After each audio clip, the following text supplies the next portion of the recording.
going back to Butte, it felt like a challenge. And I remember the first show we did, I was so nervous, so scared, so petrified. And see, by the end of the show, I was so proud, so happy, felt so loved, and so like just respected. I was criticised a lot about how I did, how I came across, because I also think life's too short and I care far too much about my own mental health to hide how I feel to please other people. Hey, I'm Katie J, and welcome to Young Scot's podcast, This Is How I Feel.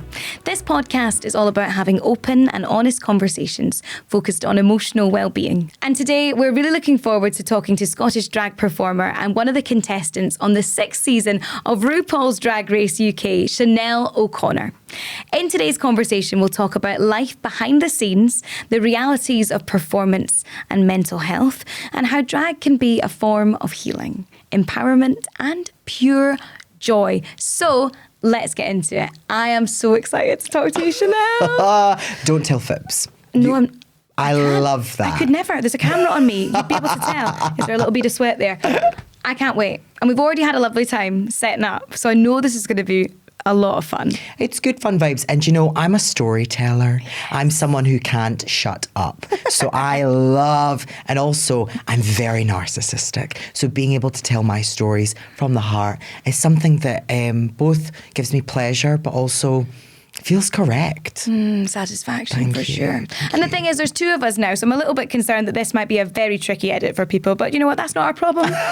We don't, honey, we're just here to look pretty. Show up, maybe not on Absolutely. time, that's fine. You did well. I did well. Yes. Listen, can I tell this, folks? I'm going to tell the folks at home, it's 10 a.m. Yeah. Listen, I usually get home at this time in the morning. So being here, it's a Christmas miracle. Absolutely. And you are giving Christmas today. Thank you. I didn't mean it, but we will take it. We will It's take beautiful. it. The sparkle, gorgeous Hollywood glamour. Totally. You know, see, when I was walking through the streets of Glasgow like this, it was a waste. It was a waste, honestly. You guys don't even know. You guys don't get this. You guys don't get this. And they're all just like that, bleary-eyed. It's good morning. Good Whoa. morning. I mean, you look fabulous. Thank you. Yeah. Thank you. That's a beautiful sight to see in the morning on your way into work. We start every episode of This Is How I Feel by asking that very simple question. How are you feeling today? And I think we have a tendency to brush that one off. But if you don't mind being as earnest as you can, how are we doing? You know, it's, I think when you're speaking to me, you're speaking to two people. Right. Is the reality here. There is someone who is the front on stage, but there's also someone behind the curtain who's pulling the strings, making sure everything kind of goes to plan. And it's difficult because today I'm okay, but to get here was difficult. Because, you know, it's stressful. I care so much about Chanel. I care so much about how I look. I care so much about my image that sometimes the person behind the stage worries so much about that. So sometimes it's all about a balance, really, you know? And Chanel gives me so much happiness and joy, but a lot of that energy is pulled from real deep reserves. It's really interesting the way that you're talking about that. It's almost as though you play a maternal role with yourself. Totally. In a way that might not be immediately recognisable to people in their own lives, but actually when you start to think about it, anyone that's proud of what they do and what they're creating will understand that. You know, Absolutely. you have to have that duplicitous thing going on where you're looking after yourself and being really conscious of that. But it must be such a fine balance for you. It definitely is, because it's one of those things that, you know, as Chanel, I kind of have to be unstoppable to a certain extent. Yeah. I really have to be strong. I really have to be confident in a lot of the things I do. And sometimes the boy version of me, or as we can call it in this podcast, Connor, doesn't feel that way sometimes. Yeah. So it's really difficult to then find that energy to then bring it to Chanel. But the fabulous thing is it does work both ways. So if there's ever times that Connor isn't feeling confident, sometimes Chanel pops in and goes, you got this, babe. You got this. So you've got that on your shoulder at all times at either It's side. like a gay version of Jekyll and Hyde. Yes, like, it is. That's the only way I could describe it. Perfect. Fabulous. Understood. No, got it. Yeah. We can finish the podcast now. Thank you. No, that's such a... Yeah, you know, you're right, though. Being able to kind of flip between. But I assume when Connor is having moments of going, right, we've got to, you know, being really kind of going through the process of making this happen and making sure you get here and everything's organised. It's almost like your agent is you. Kind of. And, do you know, for the longest time, oh, well, this is old school. I used to refer to Connor as my personal assistant. Sure. So Chanel's personal assistant was Connor. Yeah. For the longest time. And I kind of took that role on with like a fabulous like a persona with it as well. And it was fun for a little while, but eventually sometimes you need to give Connor holidays. Yes. Sometimes you need to give Connor time off. Sometimes you need to give Connor a little pat on the back for how hard he works. Because at the end of the day, it does take an army to make me look good sometimes. You don't have one without the other. And That's exactly the crucial thing. that. And I assume everyone benefits when Chanel gets to be Chanel, though. What's that feeling like? No, women and children are scared, if I'm truly honest. When you get to have moments when Chanel comes to the fore, potentially in a setting like this, bright lights on you, you're dazzling the room, you are in that moment, does that make it all make sense and does it make it all feel worth it? Do you know, yes. Yeah. In an element, my favourite thing to do is talk. Shock. My favourite thing to do is tell stories. My favourite thing to do is to kind of, I don't know, transport you a bit into my head and kind of lets us all just let us all just play pretend for a moment. Because at the end of the day, I know I'm sitting here as Connor, but in a way, I'm acting, in a way I'm performing, in a way I am like a moving Mona Lisa, but just a lot hotter and a lot richer. Yeah, and a lot less stuffy. Thank you. Yeah. Thank you. The Mona Lisa It's the I feel filler, is, honestly. no, but there's some energy there that is questionable. That's her whole thing. I guess. Yeah. It's that kind of like dirred face. Yeah. She's kind of like, who farted? That's the energy she's always Yes, giving. You're right. And also, have you ever seen the Mona Lisa? Not in real life. Waste of time. Waste of tiny, time. no? No, it's just everybody's there. Everybody's there. And when I watched him paint it originally, it was fabulous. You know, I gave him critique. I said, Leo, darling, paint her in a lovely dress because she looks drab. Let this woman feel good about herself. For goodness sake. Please. But it's escapism for you then, I guess, in a lot of ways. Totally. Yeah. So tell us about how the character was born and that process. Because, you know, Chanel sitting before me now is oozing Hollywood glamour and just, I mean, you're stunning. You're absolutely gorgeous. Thank you. And the confidence and, you know, everything, it's a whole thing. And I appreciate that a lot of that is, you know, persona, theatre, there's all that stuff going on and you're so excellent at it. But that's true, right? It's art. Tell us, it feels a million miles away from sort of on paper, the roots, you know, where you started. Totally. On Butte. Totally. Talk to us a little bit about that. It's I've had a very interesting life. I've had nothing's really kind of been simple for me, and that's both helped and hindered me in many ways. But I know from where I began, I was born and bred in the Isle of Bute. I lived there for 18 years of my life. And that is where an element of Chanel was born. Okay. You know, that was the element of me feeling the need to escape, me feeling the need to kind of find my own rhythm, my own path. And I kind of felt like sometimes I wasn't happy with the person I was. So I remember my favourite time in school was when we got to play pretend, was when we got to kind of act or do games or play house. And those were beautiful moments for me to sort of not worry about Connor and what was going on and how I was feeling, but just pretend to be someone else for a little second and not have to worry.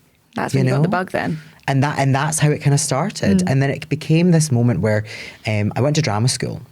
And but it was just a Saturday class. I wasn't interested in going for full time. I've too much work. Too much work.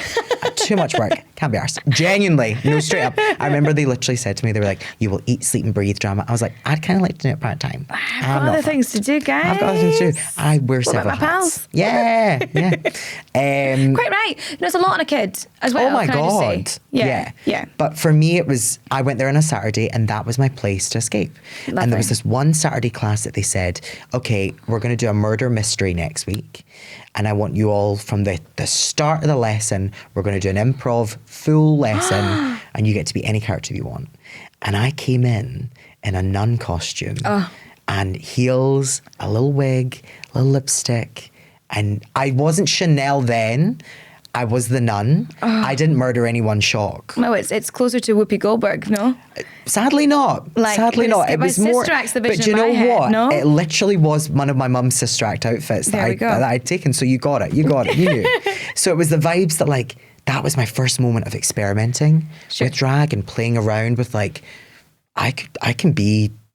I'm a canvas and I can just paint on something and make it into something fabulous. And what age were you? I was 14. Love, because that's a huge, like, I mean, you put on a costume, you're going into your class, you know, you can leave it at that. But when I think about you as a 14-year-old going, do you know, yeah, I'm going to do this. I'm going to take this next step. I'm going to make sure that I am the boldest in the class and I'm doing this. Absolutely. Quite a big leap, really. It was scary. Scary. And this is the thing. I couldn't do that on the island. And I knew what island life was like. I knew what was around me. And for the longest time, I was very scared of bringing Chanel to the island. Very, very scared. And it was only until the show aired that I truly felt comfortable to go back there. And like since then, since the airing, I've done 3 shows back on Butte. Wow. I've been back there, done photo shoots. It feels like I've came full circle in a moment of like feeling really comfortable with myself there. And that's something I love to celebrate. I love to celebrate that. That's gorgeous. So your class you travelled to Glasgow for your class? I travelled to Glasgow every Saturday. And that's really interesting because we're speaking about, you know, the duplicity of just being Chanel and having Connor and the kind of, and then switching, you know, personas and, you know, that's fascinating in itself. But from that early stage, it was compartmentalized too. Totally. It was when I was on the island, I was very like focused and just kind of kept myself to myself. Did have, as I went to drama school, I discovered more about myself. I discovered that I can be funny, that I can just like, if I'm unapologetically me, people like me like that. And it's the best way to be, if I'm honest. And it was that it taught me a confidence that I honestly wouldn't have had if I stayed on that island. And it's a difficult balance because there probably there would have been a moment where I would have been able to really discover myself on the island. Sure. But maybe it would have been a lot longer in my life and a lot later on, you know? Whereas I knew when I was leaving the island on a Saturday, that was the day that I got to kind of pretend to be like fabulous and figure it out and try different things and wear fabulously weird clothes. Like I'd wear red jeans and be like, I'm rocking it. Yes. I'm rocking it. So what was that journey like then? Did you literally leave the house, go on to the next, you know, at what point does the transformation happen? I've got this vision of you just like almost like today. Yeah. Putting together the aspects of you that you felt like you were allowed to, you know, sort of shedding that secretive or that maybe like more reclusive version of yourself and becoming. It was, so to get to Butte you need to get a ferry and then to get to Glasgow you need to get a train from Wimsby. So that's a lot. It's a lot. And listen, it was one of those things that when I did it, I would leave the house in a little outfit that would look a bit wild. Yeah. Did you ever watch Glee? Of course I watched Glee. So I was very much Kurt Hummel. I was very Kurt Hummel vibes where I just looked like a walking hate crime. Like I was ready for people to just go, that is a little fabulous boy. Yes. Yes. And this is the thing. A moment for Kurt Hummel. Thank you. Love. I think if I was to do that maybe 10 years before, it wouldn't have been accepted. But there was an element of, I was very lucky. My mother was the headmistress of the local school. Amazing. So I was quite well known in that way of like, so I felt an element of protection in some sense. Got you. That like, if they saw me on the boat, they'd... Strong woman in your corner. Absolutely. I would literally go, do you want Kirstine to mess with you? Oh, so they were scared of you. Well, not scared, but they knew. No, there's an authority there. There was an authority there and also a protection. Yeah, totally. And I think that's the beauty of also growing up on an island, is such a small community that values each other and respects and protects each other. That's my favourite thing about that island is you can walk down the street and you can see so many people you know, you can have a beautiful conversation, you can feel a real sense of community there. And that's also what helped me build my confidence as well. As every single time I went back there, I just felt that little bit more confident to be myself, that little bit more confident to wear a fur coat, that little bit more confident to just look a bit fabulous. And then eventually it gets to the point that I'm so comfortable to literally be in drag. And it's funny. We did a show, one of the 2 shows ago, we did a show last year in December, and there was a power cut. And I tell you this, there was it was me and 2 of my other favourite drag queens in the world, Rosie Cheeks and Sissy Scorpio, who were on the show with me. And we were in this pub in full drag. And I remember like the power cut going out and us being there and all having a laugh, and we're cameras and torches. And I just was like, it's incredible to think I could come back to the island and do that and celebrate that and be in that moment that when I was kind of going to drama school, I was scared. I was scared of what people would think of me. I was scared about how I'd be perceived, or if I was going to be hurt, or if people were going to make fun of me. And yes, people did make fun of me. And there was part of it I did take to heart, but I always knew that I was a strong individual and I wasn't going to let anyone tell me anything. Wow. That strength of character is huge. Thank you. You know, it's amazing, and you should be so proud of yourself for building up that resilience. I love that fundamentally, despite all that, you felt like you had a soft place to land as well. That's really beautiful. And the community coming out to see you perform now is gorgeous. That must just be so, I mean, you must struggle not to get super emotional even talking about that, because that's like every time huge. I've done the show, I've cried. Yeah, every time I bet. I've done the thank yous, every time I've like talked about like how amazing it is to perform in front of people back home. Because listen, I perform all over the world. World being the UK. And going back to Butte, it felt like a challenge. And I remember the first show we did, I was so nervous, so scared, so petrified. And see, by the end of the show, I was so proud, so happy, felt so loved, and so like just respected in a way that like I didn't think I'd ever feel. Big day for Connor. Big day for Connor. Yeah. Big day for Connor. Average day for Chanel. Chanel's used to this. Chanel's Chanel's used like, to this. excuse me, when's the next gig? Absolutely. Can I lie Thank you down so now? much. Yes. Please put me back in the coffin. Hydration, Thank please. you. Thank you. Done. Right. But I mean, you say it's the UK predominantly, I guess, where the work is at the moment. But you reached international audiences. Absolutely. By going on the show that you went on. And that's a million miles away from, you know, very humble start. So how was that experience? How did it happen? And how does it feel to be known around the world, Chanel, for goodness sake? Do you know, it feels correct. That's the best way to put it. I've been waiting for this, I've been actually. waiting. This is the thing. The character of Chanel is already well known. She's already a celebrity socialite. Right. She rubs elbows with every billionaire going. She is the most ridiculous woman in the world. Like a Real And- Housewives type figure. Oh, even Or worse. better. Worse Okay, than that. okay. She is wanted by Interpol. She's loved by everyone, hated by Madonna. She just... Oh, okay. There's beef. There's Okay. beef there. Okay. It's vegetarian, but it's fine. The vibe is, when Drag Race came around, it felt like the next step in my career. Right. I'd worked a lot. I kind of, when I started drag, I started by just doing one show every like 6 to 2 months. And it would be a moment. It'd be like, oh my God, Chanel's performing. And I'd get these little fans that would come and watch me, and they would support me and gas me up and tell me how amazing I was. And to get those little moments fueled this like fire of like passion for drag that made me go, okay, well, if I can make these little people laugh and I can entertain this crowd over here, then I can maybe do my own thing, and I can maybe go and do this, and then do that and do that. And it went from me like doing one show every 2 months to having like a residency, to having my own show, to having all of these like amazing opportunities that were coming my way. And I lived in Edinburgh at the time, so Yeah, so it what was fabulous. the 9 to 5 at that time? Like, what was the scenario? It was were crazy. You studying, or were you? So I studied fashion. Ta-da! Clearly. Who would know? Yeah, well, I mean, really.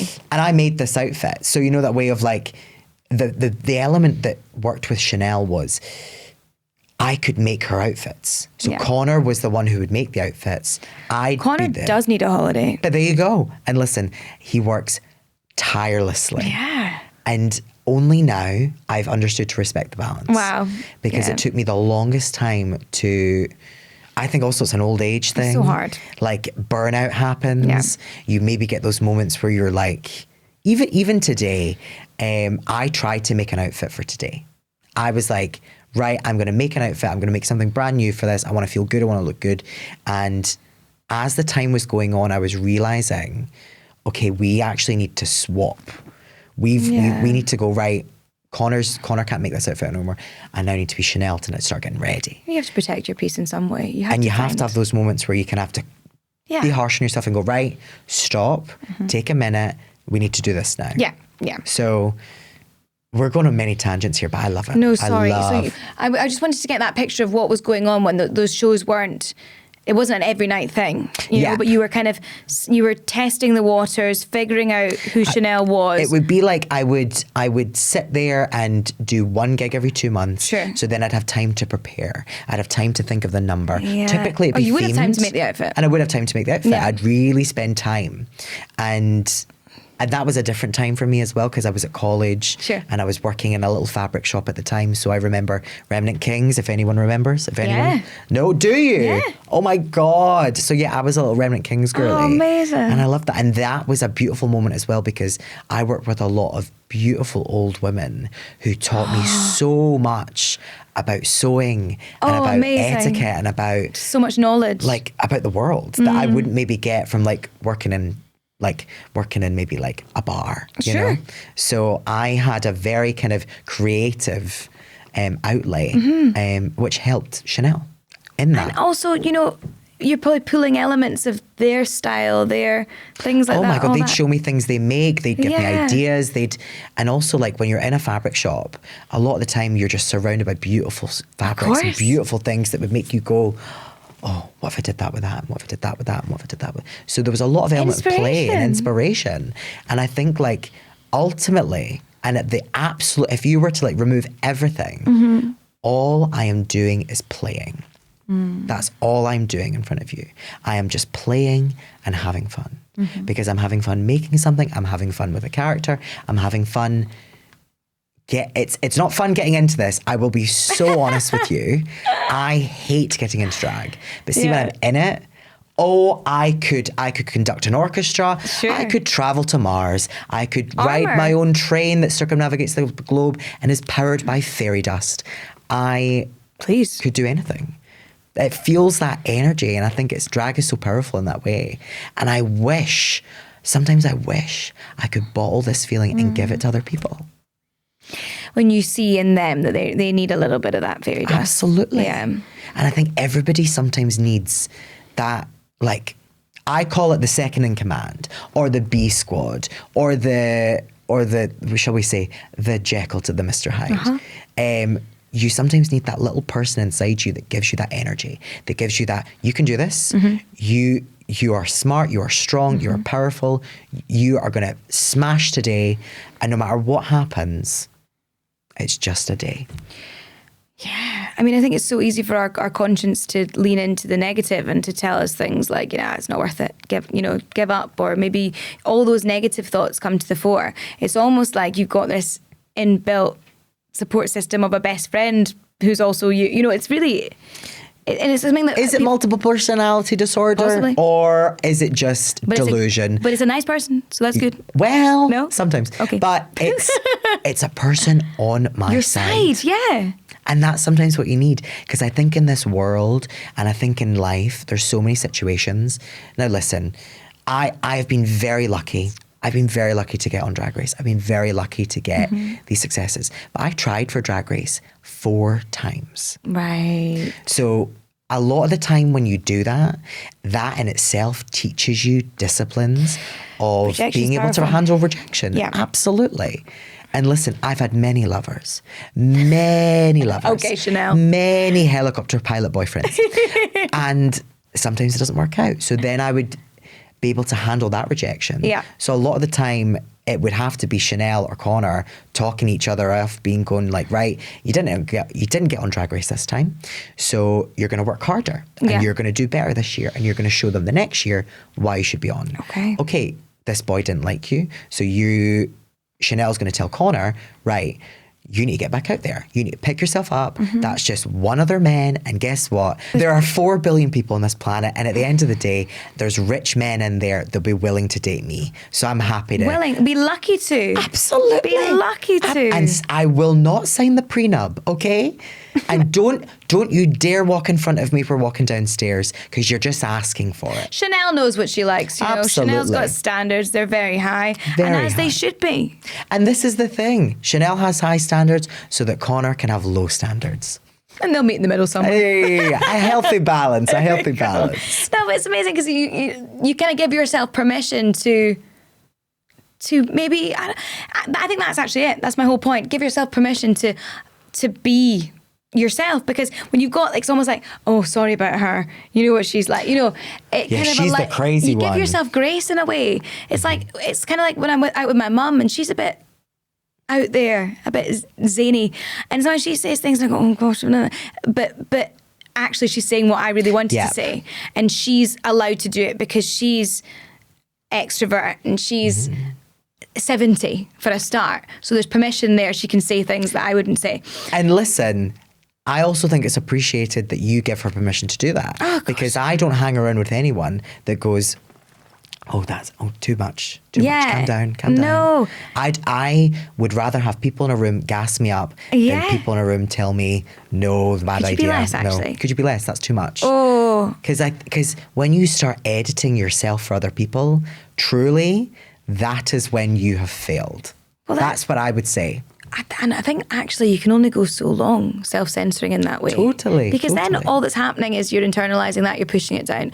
When mum says something outrageous, it's not outrageous. But if she says something that I think, oh God, I would have never said that, but I'm actually quite pleased that you did, because maybe actually now that thing might happen. And you've almost got that going on. It's like, oh, did Chanel say that too loudly? Oh, well, what are we going to do about it actually, because it's been said now. And I will say this. Sometimes I do get myself into hot water. Sure. Because I've got to a point in my life where I do tend to say the first thing that comes out of my mouth. All adventurous women do. Thank you. What about dangerous men? Do they do that? Do they do that? Where are they? Oh, Chanel will find them. Don't worry. Matter of time. Chanel will be on that. Do not worry. But the vibe is for real. Sometimes trust yourself and just say it. And listen, I have embarrassed myself. I embarrass myself probably once a day. Sure. And I also think that's healthy to do that. Because at the end of the day, if you just do it, you go, it's a quick moment of embarrassment, you get over it and get on with it. Yeah. And then you make a funnier joke. Learning how to recover from that stuff kind of goes back to what we were saying about the rejection before. It's almost, and it as though, it can be awful, but it's vital to grow. Oh my goodness, yeah. And I want to kind of go back in time to that moment where that first rejection came through from Drag Race.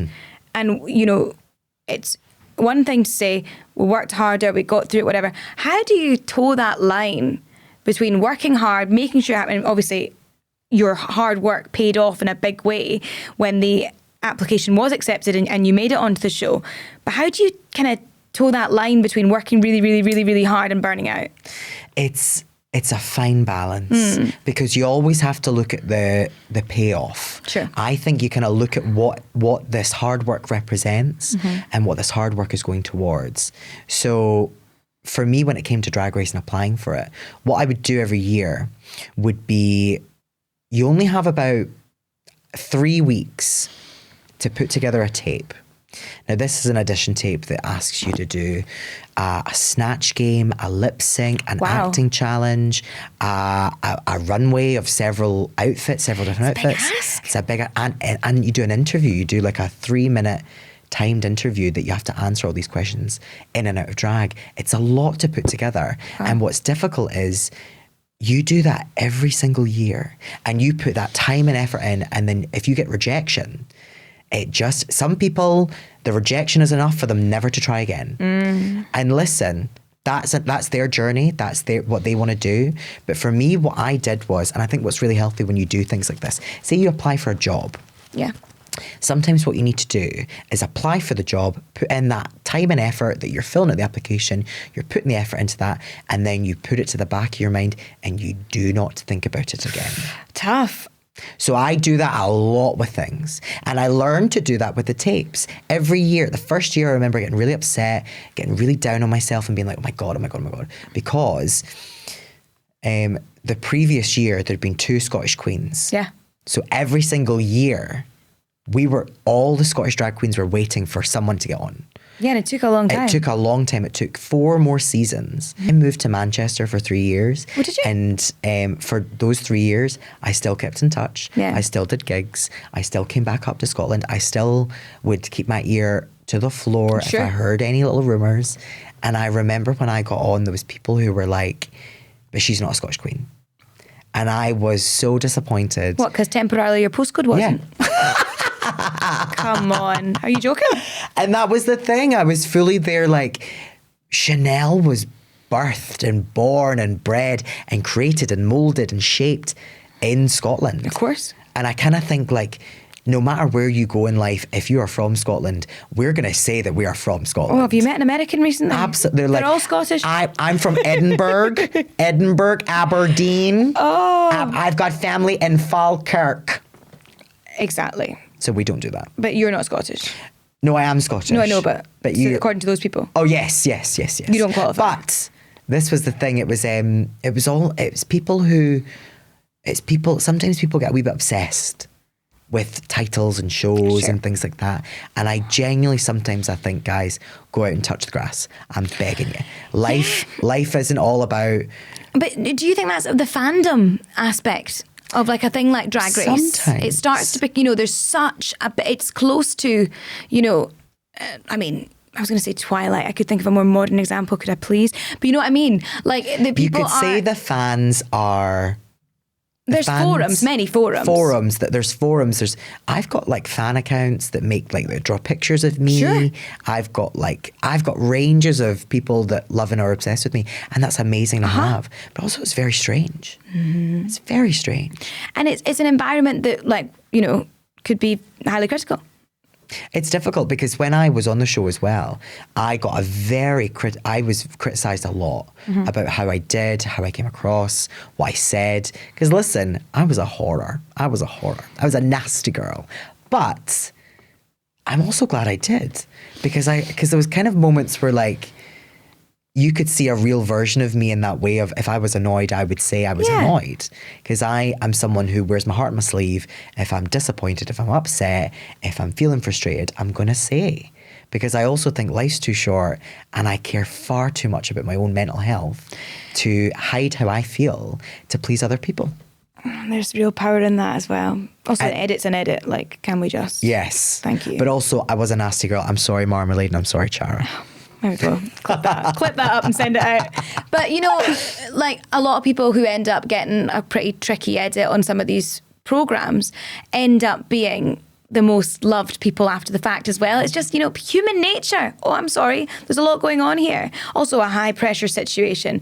Come on. I think. Listen, I tried to put glass in the girls' food and that was the final point. I was like, okay, I probably shouldn't do that. So there was moments that like, you have to understand that it's just TV. Yeah. And I didn't put glass in people's food. Can I be super serious? But I'm just laughing there because I'm like that. You're fine. You're so good. And then you say that and I go, well, I don't think I can justify that. So never mind. I've tried my best in this chair. I've tried my best. Oh, bless. Should we check what she's putting in her drinks? We're scared. Anyway, but the kind of my point of all of this is really like, I actually don't know what my point is. I always say that is like the point of the story is... Well, no, I think it's like, you're allowed to be more than two-dimensional. Totally. And along the whole journey, what we've discussed is you embracing and allowing for that along the way. And it's just, I'm just really excited to see what happens next for you because you're on such a wonderful track and it's good to see that so many people are getting behind you. Yeah. And that's all happening. And I wondered whether we can kind of cast our mind back to that scenario. You're a young Kurt Hummel on Butte, and if there's any kind of advice at this stage and doing what you're doing now that you would give to anybody going through some of the emotions that you were experiencing at the time. I think truly this is also advice for anyone that's feeling isolated, that feels alone, that feels maybe like there's not other people out there like them. I remember at that age, I didn't really know there was other gay people. I literally thought it was me and John Barrowman, and that was it. I was like, right. Scottish representation. Scottish representation. I was like, what are we going to do? What are we going to do? You could just ring John up and ask the question. I wish.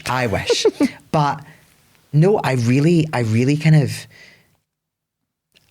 I trusted myself. And I think that's what you have to do when you're younger and you feel these emotions and you feel scared. You just have to trust yourself and trust your own, you have to trust yourself to go, no matter what, I'm going to get through this. I'm going to figure this out. And there's even moments now in my adult age that there's certain moments where I catch myself going, I don't know what to do. And I have to go, just trust yourself. Whatever you decide to do, you have to just go with it and we just have to ride it. Because I think regret is a wasted emotion. And I truly believe as a younger version of myself, I wouldn't say much. Maybe I'd say don't eat as many donuts because I used to eat babe, yum-yums. Oh. Yum-yums. They still are one of my favourites. You could have a snack on that long journey to Glasgow. Come on, you've got to do it. No, honestly, thank you so much. And I think that's really valuable insight that we can all take away from this conversation. It's not easy to do. No. But once you've perfected that skill and you can lean on it, I can see how that would embolden you to do whatever you want. And listen, it takes time. Yeah. I know that I've been doing drag for 10 years. And in that time, I have felt so many emotions of, this isn't it. I'm not good enough. I can't keep going on like this. This is a struggle. But whether it be your craft, whether it be your art, whether it be your work, whether it be your passion, whatever you do in life, if you commit to it, I say this, commit to the bit. Sure. And give it all you can give. And a lot of the time, it works. It looks like it's paying off pretty well. Well, I keep there's a monitor over here, and I just like looking at myself, guys. It's if just I looked like that, I would be looking at myself. Just joyous. You're beautiful, and you bring joy into the room the minute you walk into it. And hopefully, we can use some of this episode. It's not all cut. I also agree with that. I feel sorry thank you for the people who edit this. Thank you for the people who have to literally scrape, because I've realised I'm really scratchy. So you probably hear... I think you're probably all right. Can you hear that? Listen, everything you said has been absolutely amazing. Like, we could keep going for so long. The one thing I did want to circle back to, Chanel, quickly, and I know we're tight, but you mentioned community, and I think we spoke about it in a bit of a sense of you mentioned that it was a really positive thing and then we kind of went away. Just that sense of community, I really want to tap into, because I know that Scotland is really, has got a good reputation for queer spaces and queer community, and the drag community in particular. Even just that conversation that we had briefly about the amount of people that you could have tallied up that would have been a good fit to go and do something on a international scale to promote Scottish drag. There's no shortage of talent, as we say. Yeah. So was that finding that community a bit of a breakthrough for you at the time? Absolutely. Because I think when I was younger and I didn't really know much about even drag or gay scenes, when I went to these spaces, I'd be introduced to fabulous people and kind of and see myself in them and see connections with that. And what I would always have said is, I'm so grateful that I met these amazing people, because some of these people who I met when I was going to clubs when I was 18 literally are my best friends. Wow. Because you meet these people who inspire you every day to be the person that you're meant to be. Yeah. And I would say that to anyone, go and find these people. Go and find the people who celebrate you for who you are. Go and find the people who love you just the way you are and don't want to change you. And celebrate those people. Yeah. Thank them every time you can, because you just never know. You never know in life. And I think it's amazing to celebrate your friends, the people who support you, and that's one thing I always like to do. I always like to say thank you very much to everyone who thought I was crazy, probably still think I am crazy, and love me regardless. I love that so much. Mm-hmm. And we speak about, there's a lot of talent, there's a lot of people out there that on paper can do the thing, but I don't think there's a lot of people that have the tenacity that you've shown to get yourself there. And therefore, it's no secret how deserving you are of all this. So thank you so much for sharing some of that insight. Oh my goodness. No, thank you so much for having me. It's been a lot of fun. And listen, I don't always open up like this. So this is a fabulous moment for people to get to see that I'm not a horrible, nasty, wicked, evil, rich, gorgeous women. Oh, some of that's true. Some of it's true. Yeah, some of it's true. that's true. Thank you. Just the fun bits. Yeah. Thank you so much. I've loved this conversation. Thank you to everyone who's tuned in for listening. And remember, if you need help or support with how you're feeling, Young Scot has tons of information for you at young.scot/I feel. That's young.scot/AYE feel. If you want to follow Chanel's work, and I know that you're desperate to, because this conversation has got me wanting to follow every single platform, like every video, make sure that you are doing that on Instagram or TikTok using @ChanelO'Connor. Simple as that. And don't forget, if you are under 26, make sure you get your free Young Scot National Entitlement Card, where there's thousands of discounts in Scotland and across Europe, subsidised public transport, and a whole lot more. Visit young.scot/card for more info. Finally, Young Scot members can claim 100 reward points for listening to this episode. You have a code. Wow. I know. And if they use your code, you get 100 reward points, okay? And your code has been mentioned in this episode. Is it rich and fabulous? Well, it should be, actually. It's slay. It's slay. Okay. Yeah. Okay. Yeah. Because, honey, I slay every day. Exactly. And that's what it's about, babes. And it's all caps, please. Slay for your points code. If you're not a member yet, visit young.scot/membership to get started today and earn points for activities and access exciting rewards.